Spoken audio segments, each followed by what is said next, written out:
Make no mistake. The new speaker is Trump's man in Washington. #verifyErrors. Message. Verify errors. Verify errors. Something went wrong. Please try again later. Verify errors. Habemus Speaker. After 22 days, 4 nominees, and immeasurable national embarrassment at this entire circus, Republicans in the House of Representatives have finally gotten their crap together and elected a new Speaker of the House. That would be good news, if the man selected and the caucus that selected him were not so intent on destroying our nation. In some ways, this is a lesson to me in being careful what I wish for. Over the past 3 weeks I have desperately prayed that House Republicans would find someone, anyone, to lead them. Whether I like it or not, they have the majority in the House, and the House needs a speaker to properly function. The dysfunction. A word which feels like an understatement given the absolute embarrassment of the past 22 days, exhibited by the GOP, should be disqualifying in the next election. Our nation became a global laughingstock because one of our chambers was held hostage by a party more interested in destroying democracy than legislating for the American people.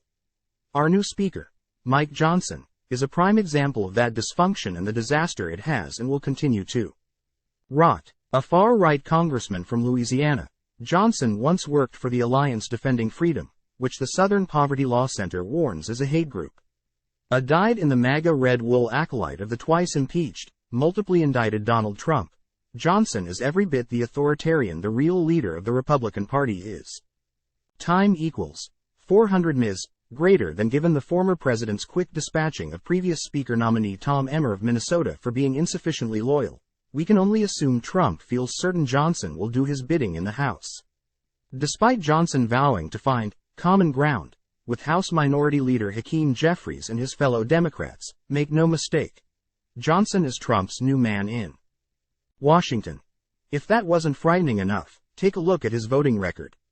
Johnson voted to overturn the 2020 election, supports a nationwide abortion ban, opposes equal marriage, and last year introduced a federal version of Florida's Don't Say Gay bill. He has attacked transgender healthcare access, is a climate change denier, and opposes aid to Ukraine. It is hard to celebrate a man who clearly despises so many Americans being elevated to 2 heartbeats from the presidency itself. This is a man for whom equality applies only to those who look and think like him, a man whose record proves he believes himself to be a better judge of how you and I live than we ourselves are. Perhaps nothing indicates the contempt in which Johnson and his ilk hold us than their booing of a reporter last night. ABC News' Rachel Scott asked Johnson about his efforts to overturn the 2020 election. A perfectly reasonable question given the fact that Johnson will likely be the man overseeing the certification of the 2024 election. She was met with a chorus of boos from Republican representatives flanking a smirking Johnson, with one of them, arch-conservative Virginia Foxx of North Carolina, telling her to shut up. Rather than answer the question, Johnson ignored her.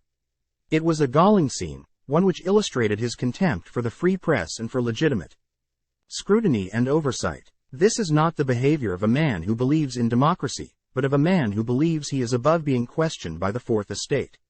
It is a blatant disrespect of press freedom enshrined in the First Amendment, and of the role the press plays in advocating for and informing the American people.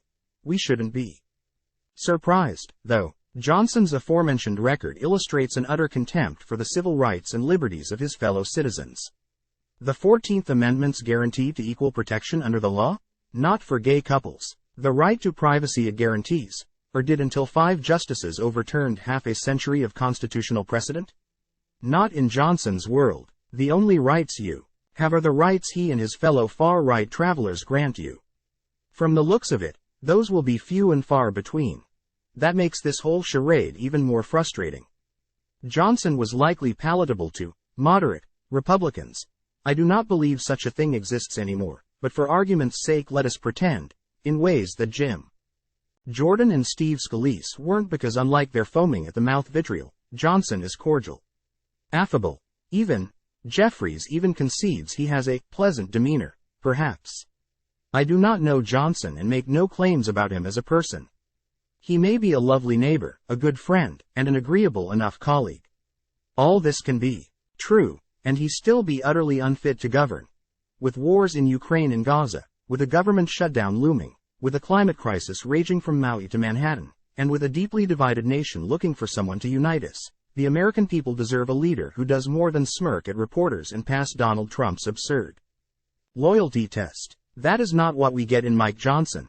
Instead, a Johnson speakership guarantees the MAGA agenda will continue to dominate House business despite being thoroughly rejected by the American people in multiple elections. It means disruption and chaos. Johnson can put a smiley face on shutting down the government, denying aid to our ally fighting a hostile invasion, or stripping Americans of constitutional rights they hold dear, but the result is still the same, an authoritarian assault on our democracy and freedom. Mike Johnson's demeanor may be pleasant enough, but the consequences for our nation will be anything but.